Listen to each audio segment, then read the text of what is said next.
കൃഷ്ണ ഗുരുവായൂരപ്പ എല്ലാവർക്കും നമസ്കാരം. വ്യാഴത്തിൻ്റെ മാറ്റം വ്യാഴത്തിൻ്റെ മാറ്റം മൂലം നമുക്കുണ്ടായിട്ടുള്ള ചില നക്ഷത്രക്കാർക്ക് ഉണ്ടായിട്ടുള്ള പോസിറ്റീവായിട്ടുള്ള കാര്യങ്ങൾ നേരത്തെ ഞാൻ വീഡിയോയിൽ ഇട്ടിട്ടുണ്ടായിരുന്നു. ചില നക്ഷത്രക്കാർക്ക് മാത്രമാണ് പോസിറ്റീവായിട്ടുള്ള കാര്യങ്ങളുള്ളൂ, എന്നാൽ ചില നക്ഷത്രക്കാർക്ക് മോശമായിട്ടുള്ള ഫലങ്ങളും ഉണ്ടായിട്ടുണ്ട്. അപ്പോൾ അതെന്താണെന്ന് വെച്ചിട്ടുണ്ടെങ്കിൽ, വ്യാഴം ഒരു രാശിയിൽ നിൽക്കുമ്പോൾ നമ്മുടെ ശരിക്കും അത് ഈശ്വരാധീനം ഇപ്പോൾ ഉണ്ടോ, ഇപ്പോൾ ഈശ്വരാധീനം ഉണ്ടോ എന്ന് നോക്കുന്നത് വ്യാഴം നിൽക്കുന്ന സ്ഥാനം കൊണ്ടാണെന്ന് പറഞ്ഞു. അപ്പോൾ നമുക്ക് ഈശ്വരാധീനം കുറവാണെങ്കിൽ വ്യാഴം മോശം രാശിയിൽ നിൽക്കുമ്പോഴാണ് ശരിക്കും ഈശ്വരാധീനം ഉണ്ടെന്ന് പറയാം. പിന്നെ ഒരു കറൻ്റ്ലി, അതായത് ഇപ്പോൾ കറക്റ്റ് സമയത്ത്, ഇന്ന സമയത്ത്, ഈ ദിവസം ഈശ്വരാധീനം ഉണ്ടോ, ഈ ഒരു കാര്യത്തിനുണ്ടോ നോക്കാൻ നമ്മൾ പ്രശ്നം വെച്ചിട്ടാണ് പറയുക. അതേസമയം ഇപ്പോൾ ഈ വർഷം ഈശ്വരാധീനം ഉണ്ടോ നോക്കാനായിട്ട് നമ്മൾ ശരിക്കും ചാരവശാൽ വ്യാഴത്തിൻ്റെ ഇപ്പോഴത്തെ പൊസിഷൻ ചന്ദ്രരാശി മാറുന്നതിനനുസരിച്ചിട്ടാണ് പറയുക. അതേസമയം വ്യാഴം ഒരു ജാതകത്തിൽ ഈശ്വരാധീനം ഉണ്ടോ നോക്കണം, ഒരു ജാതകത്തിൽ ഒരു ജന്മത്തിൽ മുഴുവനും ഈശ്വരാധീനം ഉണ്ടോ എന്ന് നോക്കണമെന്നുണ്ടെങ്കിൽ വ്യാഴം ജാതകത്തിൽ എവിടെ നിൽക്കുന്നു എന്ന് നോക്കിയിട്ടാണ് പറയുക. അപ്പോൾ വ്യാഴം എന്ന് പറയുന്നത് മറ്റുള്ള ഗ്രഹങ്ങളെക്കാളൊക്കെ വളരെ പവർഫുള്ളായിട്ടുള്ള ഒരു ഗ്രഹം ആയതുകൊണ്ടാണ് നമ്മൾ വ്യാഴത്തിൻ്റെ ആ ഒരു മാറ്റം നമ്മളെ എത്രത്തോളം സ്വാധീനിക്കുന്നു അത് എന്നുള്ളതിനെ പറ്റിയിട്ട് ഞാനൊരു വീഡിയോ ചെയ്തിരുന്നു. അതായത് അതിൽ അത്രയും നല്ലൊരു മാറ്റം ഉണ്ടാവുന്നവരെ പറ്റിയാണത് ചെയ്തത്. മോശം ആർക്കൊക്കെയാണ് ഉണ്ടാവുന്നത്, അതുപോലെ ഇപ്പോൾ ഏഴശനി ആർക്കാണുള്ളത്, ശനിയുടെ ദോഷങ്ങൾ ആർക്കാണുള്ളത്, കണ്ടകശനി ആർക്കാണുള്ളതെന്ന് പറ്റിയിട്ട് ഞാൻ പിന്നീട് വീഡിയോകൾ ചെയ്യാവുന്നതാണ്. അപ്പോൾ നിങ്ങളെല്ലാവരും കാണാൻ ശ്രമിക്കുക കേട്ടോ. പിന്നെ നമ്മൾ ഇതിൽ പ്രധാനമായിട്ടും ഞാൻ ആസ്ട്രോളജി, അതായത് ജ്യോതിഷത്തിൽ എങ്ങനെയാണ് നമ്മൾ ഞാൻ വീഡിയോയുടെ ടൈറ്റിൽ കണ്ട പോലെ സൗജന്യമായി നിങ്ങളുടെ ജ്യോതിഷ സംബന്ധമായ ഒരു ചോദ്യത്തിന് ഉത്തരം ലഭിക്കാനെന്ന് പേരിട്ടിരുന്നു. അത് നിങ്ങൾ ഇവിടെ നിങ്ങളുടെ ചോദ്യം എന്താണെന്നുള്ളത് നിങ്ങളുടെ പ്രൈവറ്റ് ആയിട്ടുള്ള ചോദ്യമായിരിക്കും. അതുകൊണ്ട് നിങ്ങൾ അതിനെപ്പറ്റി ഒന്നും പറയേണ്ട കാര്യമില്ല. ഞാനിവിടെ പറയാൻ പോകുന്നത് ഫോളോ ചെയ്താൽ മതി. നിങ്ങൾക്ക് സൗജന്യമായിട്ട് ഒരു ചോദിക്കാനായിട്ട് ഒരു ചോദ്യം, എന്തെങ്കിലും നിങ്ങളെ സംബന്ധിക്കുന്ന ഒരു ചോദ്യം ചോദിക്കാനായിട്ട് താല്പര്യമുണ്ടെന്നുണ്ടെങ്കിൽ, എന്നോട് പേഴ്സണലായിട്ട് ചോദിക്കണമെന്നുണ്ടെങ്കിൽ, ആദ്യം ഈ വീഡിയോയുടെ താഴെ താല്പര്യമുണ്ട് എന്ന് നിങ്ങൾ കമൻറ്റ് ബോക്സിൽ അടിക്കുക. അപ്പോൾ ഞാൻ അതിൽ എന്നെ കോണ്ടാക്റ്റ് ചെയ്യാനുള്ള ഡീറ്റെയിൽ തരും. അപ്പോൾ താല്പര്യമുണ്ട് എന്ന് പറയുന്നവർക്ക് മാത്രമേ ഞാൻ കോണ്ടാക്റ്റ് ചെയ്യാനുള്ള ഡീറ്റെയിൽ കൊടുക്കുകയുള്ളൂ. അവർ മാത്രം കോണ്ടാക്റ്റ് ചെയ്താൽ മതി കേട്ടോ. അല്ലാതെ വെറുതെ നമ്പർ കയറി ആരും കോണ്ടാക്റ്റ് ചെയ്യണത് എനിക്ക് താല്പര്യമില്ല. അപ്പോൾ താല്പര്യമുണ്ട്, ജാതകം പ്രശ്നം അറിയാൻ താല്പര്യമുണ്ടോ എന്നുള്ളവർക്ക് ഞാൻ വാട്സപ്പ് നമ്പർ തരും. അപ്പോൾ അവർ താല്പര്യമുണ്ടെന്ന് പറഞ്ഞതിന് ശേഷം അവർക്ക് കോണ്ടാക്ട് ഡീറ്റെയിൽ തരും. അവർ വാട്സപ്പിൽ മെസ്സേജ് അയച്ചാൽ മതി, ആരും വിളിക്കണ്ട. മെസ്സേജ് അയക്കുക, താല്പര്യമുണ്ട്, അതായത് പേര്, നക്ഷത്രം പറഞ്ഞില്ലെങ്കിലും കുഴപ്പമില്ല, എന്നാലും പറയണം. കാരണം നമ്മൾ മാച്ചിങ് ഡീറ്റെയിൽ നോക്കുമ്പോൾ നക്ഷത്രം, ഡേറ്റ് ഓഫ് ബർത്ത്, അതുപോലെ തന്നെ ജനന സമയം, അതുപോലെ തന്നെ സ്ഥലം, ഇതൊക്കെ വെച്ച് നമ്മൾ നക്ഷത്രം ഏതാണെന്ന് ഗണിച്ചെടുക്കുമ്പോൾ നിങ്ങൾ പറയുന്ന നക്ഷത്രമായിട്ട് മാച്ച് ചെയ്യില്ലെങ്കിൽ അവിടെ എന്തോ പ്രശ്നമുണ്ട്. ആ തന്ന ഡേറ്റ് ഓഫ് ബർത്തിനോ അല്ലെങ്കിൽ പറഞ്ഞ നാളിനോ എന്തോ ഒരു വ്യത്യാസം ഉണ്ടെന്ന് മനസ്സിലാക്കാം. അപ്പോൾ അത് പെട്ടെന്ന് ഐഡൻറ്റിഫൈ ചെയ്യാനായിട്ടാണ് നക്ഷത്രം പറയുന്നത്. അപ്പോൾ നിങ്ങളുടെ മനസ്സിൽ നിങ്ങൾ കരുതി വച്ചിരിക്കുന്ന നക്ഷത്രം വേറെയാണെങ്കിൽ ചിലപ്പോൾ നിങ്ങൾ തന്ന ഡേറ്റ് ഓഫ് ബർത്തിൽ വ്യത്യാസം ഉണ്ടായിരിക്കും. അങ്ങനെ വ്യത്യാസം ഉണ്ടെന്നുണ്ടെങ്കിൽ അത് തീർച്ചയായിട്ടും നിങ്ങളുടെ ജാതക ഫലത്തിനെയും ബാധിക്കും. അപ്പോൾ അതുപോലെ എന്തറിയണമെന്ന് ആഗ്രഹം ഉണ്ടെങ്കിലും നിങ്ങൾ അത് ആ എന്തെങ്കിലും ഒരു സംബന്ധിച്ച്, അതായത് ഒരു വിവാഹമായിട്ടോ അല്ലെങ്കിൽ ജോലിയായിട്ടോ അല്ലെങ്കിൽ അങ്ങനെ എന്തെങ്കിലും ഒരു സംശയം ചോദിക്കാനായിട്ട് നിങ്ങൾ കമൻറ്റ് ബോക്സിൽ താല്പര്യമുണ്ടെന്ന് അറിയിക്കുക. അപ്പോൾ ഞാൻ താല്പര്യമുണ്ടെന്ന് അറിയിച്ചാൽ മാത്രം ഞാൻ നമ്പർ തരാം. അങ്ങനെയുള്ളവർ മാത്രം കോണ്ടാക്റ്റ് ചെയ്താൽ മതി കേട്ടോ. അപ്പോൾ ഉള്ളവർ വാട്സപ്പ് നമ്പറിൽ കോൺടാക്റ്റ്, ചിലപ്പോൾ ടെലിഗ്രാം ഗ്രൂപ്പിൻ്റെ നമ്പറായിരിക്കും തരിക, അല്ലെങ്കിൽ ടെലിഗ്രാം ഗ്രൂപ്പിൻ്റെ ലിങ്ക് ആയിരിക്കും തരിക. അതിൽ മെസ്സേജ് അയച്ചാൽ മതി. ഞാൻ പേഴ്സണലായിട്ട് മാത്രമേ പറഞ്ഞു കൊടുക്കുകയുള്ളൂ. അതായത് പബ്ലിക്കായിട്ട് ഒരിക്കലും വിവരങ്ങൾ പറഞ്ഞു കൊടുക്കില്ല.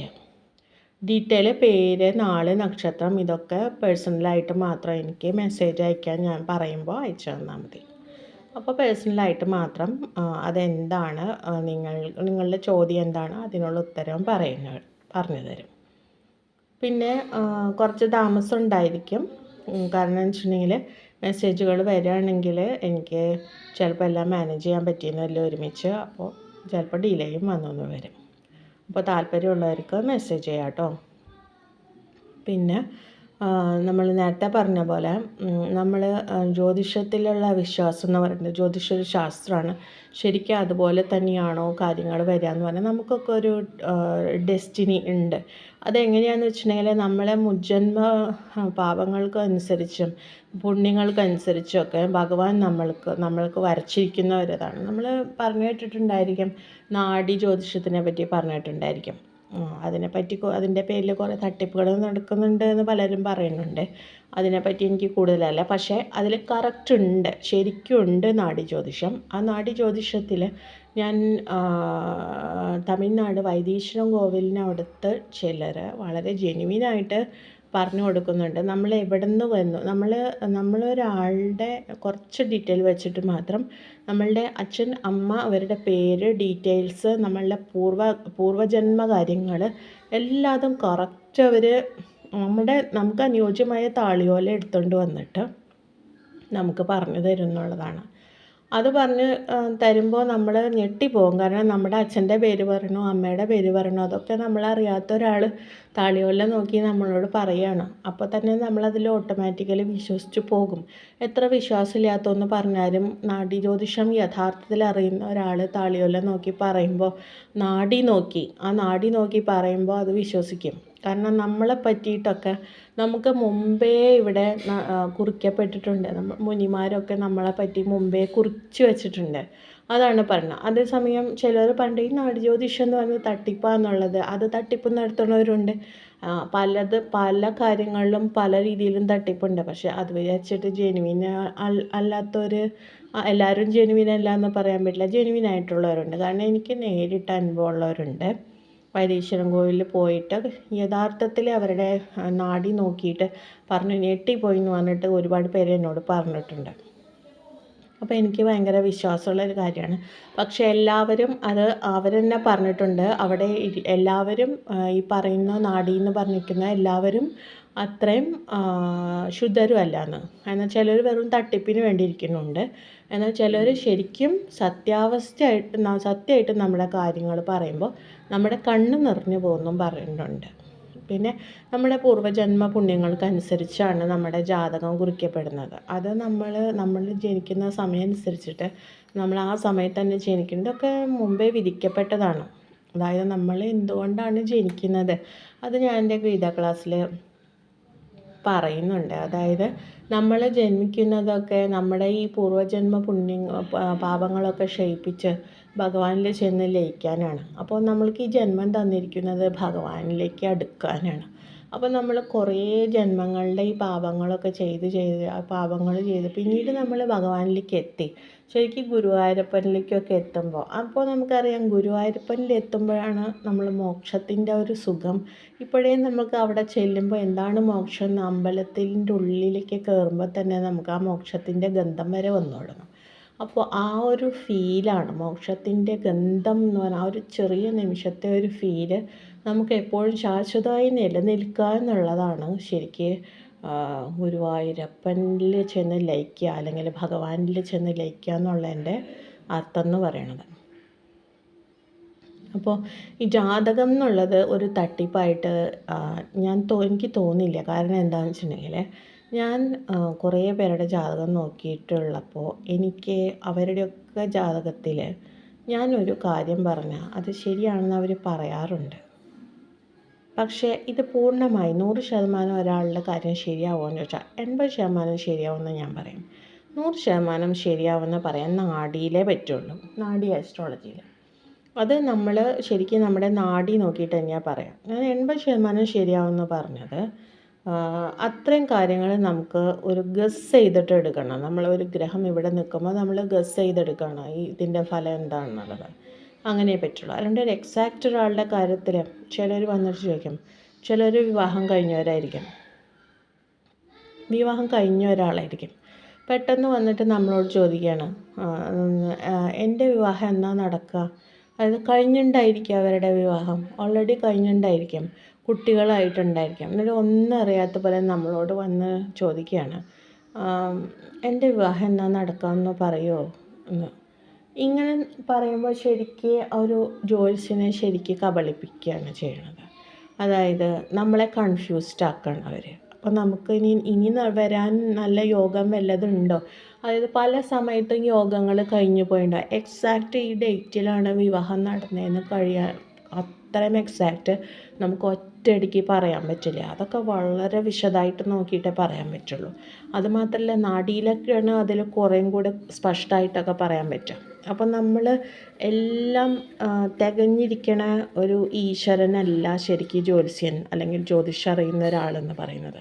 ഒരാളുടെ ജാതകം നോക്കി ഒന്ന് ഗസ് ചെയ്യാനേ പറ്റുള്ളൂ. അതുപോലെ തന്നെ ഒരാളുടെ ജാതകത്തിൽ വിവാഹത്തിനുള്ള യോഗം എപ്പോഴാണ് നടക്കുക എന്നുള്ള യോഗം ഉള്ളതെന്ന് പറയാനേ പറ്റുള്ളൂ. അല്ലാണ്ട് വിവാഹം എക്സാക്റ്റ് ഈ ഡേറ്റ് ഈ സമയത്ത് ഇന്ന തിഥിയിൽ നടന്നു എന്ന് പറയാൻ അത്രയും കഴിവുള്ള ജ്യോത്സ്യന്മാരുണ്ടോ? അവ ഉണ്ടായിരിക്കും, പക്ഷേ എനിക്ക് അത്ര ഉറപ്പില്ല. കാരണം എന്താണെന്ന് വെച്ചിട്ടുണ്ടെങ്കിൽ അത് ഒരു കുറച്ചൊക്കെ നമ്മൾ 80% നമുക്ക് പറയാനേ പറ്റുള്ളൂ ജ്യോതിഷത്തിൽ. ഇത്രയും കറക്റ്റ് ആവണം എന്നുള്ളത് തീരുമാനിക്കുന്നത് നമ്മൾ ഈശ്വരനാണ്. ഈ ഡേറ്റ് ഇപ്പോൾ ഒരു ജ്യോത്സ്യം പറയുകയാണെങ്കിൽ ഈ ഡേറ്റിൽ ഇന്ന സമയത്ത് ഇയാൾ ഇത്ര സമയത്ത് മരിക്കും എന്ന് പറഞ്ഞിട്ടുണ്ടെങ്കിൽ ആ സമയത്ത് മരിക്കണോ മരിക്കണ്ടേന്ന് ആൾക്ക് തന്നെ പറയാൻ പറ്റില്ല. കാരണം ഈശ്വരൻ എന്ന് പറഞ്ഞ ഒരാൾക്ക് ചിലപ്പോൾ രക്ഷിക്കാൻ പറ്റും. ജാതകത്തിൽ എഴുതിയ വിധികളെ വരെ മറികടക്കാൻ കഴിവുള്ള ആളാണ് ഈശ്വരൻ. അതുകൊണ്ട് ഗുരുവായൂരപ്പനെ വെച്ച് നമ്മൾ പറയുമ്പോൾ നമ്മൾ അഹന്ത ഇല്ലാണ്ടിരിക്കുക. അപ്പം നമ്മൾ ജ്യോത്സ്യന്മാരെ കളിയാക്കുന്നത് കേട്ടിട്ടുണ്ട്. എൻ്റെ വിവാഹം കഴിഞ്ഞു എന്നിട്ടാണ് അവൻ പറയുന്നത് കഴിഞ്ഞോന്ന് എന്നാന്ന് ചോദിച്ചപ്പോൾ പിന്നീട് പറയാണ്, പിന്നെ ഈ പറയുന്ന ആൾക്കാരുണ്ടല്ലോ കൊണ്ടുവരുന്നവരൊക്കെ ജാതകത്തിൻ്റെ തെറ്റായ സമയമൊക്കെ നോക്കിയിട്ടാവും കൊണ്ടുവരിക, യഥാർത്ഥ സമയമല്ല കൊണ്ടുവരിക. എന്നിട്ട് നമ്മളെ കൺഫ്യൂഷനാക്കുക. അത് ശരിക്കും ഒരു ജ്യോതിഷം എന്ന് പറഞ്ഞാൽ ശരിക്കും ഈശ്വരൻ്റെ ഒരു സാന്നിധ്യത്തിലാണ് നമ്മൾ മനസ്സിൽ വിചാരിച്ച് നോക്കുന്നത്. അപ്പോൾ നമ്മളെ അധിക്ഷേപിക്കുന്നതിന് തുല്യമാണത്. അത് ശരിക്കും ചെയ്യാതിരിക്കുക. എന്തെങ്കിലും ജെനുവിനായിട്ട് നോക്കണമെന്ന് താല്പര്യമുള്ളവർ മാത്രം താല്പര്യമുണ്ടെന്ന് പറയും. അല്ലാത്തവർ പറയണമെന്നില്ലെങ്കിലും കുഴപ്പമില്ല കേട്ടോ, ഇഗ്നോർ ചെയ്യുക. നമ്മൾ താല്പര്യമില്ലെങ്കിൽ ഇഗ്നോർ ചെയ്യാനുള്ള സ്വാതന്ത്ര്യം എല്ലാവർക്കും ഉണ്ടല്ലോ, അതുപോലെ. അപ്പോൾ ആർക്കെങ്കിലും ജ്യോതിഷം സൗജന്യമായിട്ട് നോക്കുക, ഒരു ചോദ്യത്തിന് ഉത്തരം കിട്ടാൻ താല്പര്യമുണ്ടെന്ന് മാത്രം കമൻറ്റ് ബോക്സിൽ അടിക്കുക. ഞാൻ നമ്പർ തന്നിട്ടുള്ളവർ മാത്രം മെസ്സേജ് ചെയ്യുക കേട്ടോ. അല്ലാത്തവർ നമ്പർ തപ്പിയെടുത്ത് മെസ്സേജ് ചെയ്യേണ്ട. താല്പര്യമുണ്ടെന്ന് അടിച്ചിട്ട് എൻ്റെ നമ്പർ തരുന്നവർ മാത്രം എനിക്ക് മെസ്സേജ് ചെയ്താൽ മതി. ഓക്കെ, അപ്പോൾ എല്ലാവർക്കും നന്ദി, നമസ്കാരം.